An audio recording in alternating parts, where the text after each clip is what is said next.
Hi guys, welcome to Inspired Physics. This is me Anakha Padmavama. So today we'll be moving on to another important derivation regarding dipole, that is electric field intensity at the equatorial line of a dipole. Please watch this video till the end so that you can get the derivation in its correct order. Don't miss out any of the points.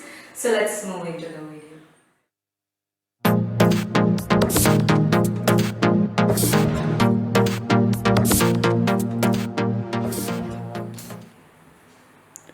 Now we are going to move into an important derivation regarding dipole, that is electric field intensity on the equatorial line of a dipole. So for that, first we are going to consider a dipole here, that is having an orientation of minus q to plus q and a distance of 2a between them. So now we are going to consider a point P here. This is the point P and it's in the equatorial position of the dipole. Now we are going to draw a perpendicular from the point P to this dipole. After that, we are going to connect the point P with these two charges, that is minus q and plus q. From this, on extending this line and naming it as R, we get the electric field due to plus q. This is the direction of the electric field due to plus q. This is the direction of electric field due to plus q. And similarly, here, this is the direction of electric field due to minus q. So here we can see that these form a parallelogram law. That is, these two vectors give a resultant with respect to the parallelogram rule. So resultant of these two vectors is in the direction here, like this. So this is our E resultant. This is the electric field due to both minus q and plus q. This is the resultant electric field. Now let us name it to be S, and similarly this vector is to be named as R and this vector named as Q. Now let us mark this angle to be theta. If this is theta, this is also theta. And hence now this both angle also becomes theta. The reason is, on extending these two lines and this line acting as a transversal, these two angles becomes equal. Similarly, on extending these line and this line, on having a transversal here, or PA being the transversal, these two angles becomes equal. Now let us note that E1 or PQ, where is PQ? PQ. This is PQ. So this is minus Q, E minus Q. E minus Q is equal to PQ. Okay, this is PQ, this vector PQ, and this vector PQ gives the field intensity at P due to minus Q. Okay, similarly, and another vector is also there, that is E plus Q. What is E plus Q? It is PR. The vector is named to be PR, and this vector gives the field direction of field intensity at P due to minus Q.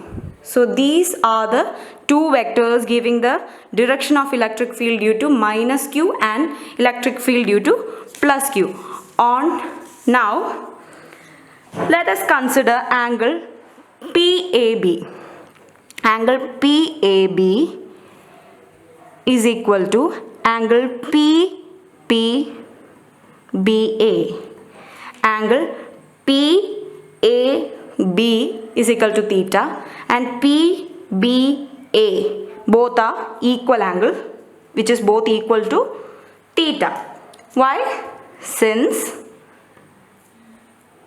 now AP is equal to BP, that is magnitude of E1, that is E minus Q, and magnitude of E plus Q both are equal. Magnitude of E minus Q and magnitude of E plus Q both are equal, since AP is equal to BP, that is AP is equal to BP. This forms a same angle theta itself, that is angle PAB is equal to angle PBA is equal to theta. Now since AP is equal to BP, magnitude of electric field due to minus Q is equal to magnitude of electric field due to plus Q. Now we just now said that magnitude of minus Q, magnitude of electric field due to minus Q is equal to magnitude of electric field due to plus Q. Both are equal. So that can be written as 1 by 4 pi epsilon 0 into Q by AP square. This is the magnitude of electric field due to minus Q and plus Q. Since both of them are equal, we can consider to be it in one equation. Since AP is equal to BP, we are writing here to be AP square. So what is AP square? We have to find AP square. Either we have to find BP square or AP square. Both are equal. So we are going to find BP square here. Since both are equal, we can find this side. So what is AP square? We can see that this forms a right triangle. This forms a right triangle and the distance here is 2a. So since this is a midpoint, this becomes A and this becomes A. And here the distance of OP is to be marked as X. So this is the hypotenuse of the right triangle POB. This is the hypotenuse of the right triangle POB. Since this is right angle triangle, this forms a right angle triangle. This is the hypotenuse. How can we find the hypotenuse? We know that hypotenuse is equal to root of base square plus altitude square. So here ABP is the hypotenuse, which is equal to root of, what is the base here? A square plus, what is the altitude here? X square. So we are just arranging it. Instead of BP, we are going to take it to be AP. AP becomes root of X square plus A square. Now we are going to substitute this value here, and thus the equation becomes 1 by 4 pi epsilon 0 into Q by X square plus A square, the whole square. When we square a root, the root gets cancelled. So this equation again becomes 1 by 4 pi epsilon 0 into Q by X square plus A square is the electric field. Now, by elementary principles of geometry, angle RPQ is equal to 2 theta. Angle RPQ is equal to 2 theta. You can see here RPQ becomes theta plus theta, which is equal to 2 theta. Why? Since E minus Q is equal to E plus Q. Since these both electric fields magnitude are equal, angle RPQ is equal to 2 theta. Now, we are going to find the resultant by applying this RPQ in this equation. Now, we are going to apply the resultant rule of parallelogram. That is, here the resultant E is equal to 2 times E1 or E2, that is E plus Q or E minus Q, any of it, magnitude of E plus Q or E minus Q into cos 2 theta by 2. This is the general formula of the resultant vector. Into this, we are going to apply the equations. So this becomes E, resultant E is equal to 2 into, what is E plus Q or E minus Q? This is the equation, right? So we are going to substitute this here.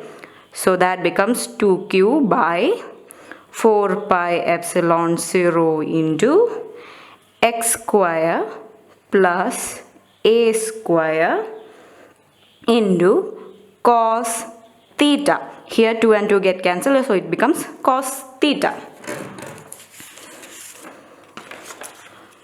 So we just wrote that E is equal to, resultant E is equal to 2 times Q by 4 pi epsilon 0 into X square plus A square into cos theta, right?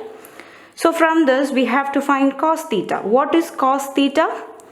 Cos theta is equal to a by root of x square plus a square. From this diagram we have to find cos theta. What is cos theta? Cos theta is equal to, here I'll write it here, cos theta is equal to, what is cos theta? Cos theta is equal to adjacent by hypotenuse. What is adjacent here? A is the adjacent side, and what is the hypotenuse? X square plus a square, the whole root. So cos theta is equal to, since cos theta is equal to a by x square plus a square, root of a square x square plus a square, we are going to substitute this value of cos theta here in this equation. Let it be 1, equation number 1. So equation number 1 becomes E resultant is equal to 2q by 4 pi epsilon 0 into x square plus a square into a by root of x square plus a square, right? So you can see that 2a into q, what is p? P is equal to q into 2a, right? We can substitute this value of p here in the equation. So the resultant becomes, E resultant becomes p by 4 pi epsilon 0 into, now we are going to solve this. We know that this power is 1. What is a raised to n into a raised to m? A raised to n into m, a raised to n into a raised to m is equal to a raised to m plus n. Here the power is 1 and here the power is 1 by 2, right? Root can be written as 1 by 2. This can be written as, that is x square plus a square the whole raised to 1 by 2 is the same as root of x square plus a square. So on solving that powers, we get that the base remains the same, right? So that becomes x square plus a square the whole raised to 1 plus 1 by 2. What is 1 plus 1 by 2? That is 3 by 2. That is 3 by 2. The power becomes 3 by 2. And now this is the general equation for this becomes the general equation for electric field intensity on the equatorial line of a dipole. I hope you understood the video. If you have any sorts of doubt, just please rewind the video and note the points down for more clarity. And if any other doubts are remaining, please comment below. I'll be replying your comments. And please don't forget to subscribe my channel and hit that bell icon so that you get notifications when I upload my new videos. So please like, share and subscribe. You can follow me on Instagram at Inspired Physics. So thank you. Stay home, stay safe and keep learning.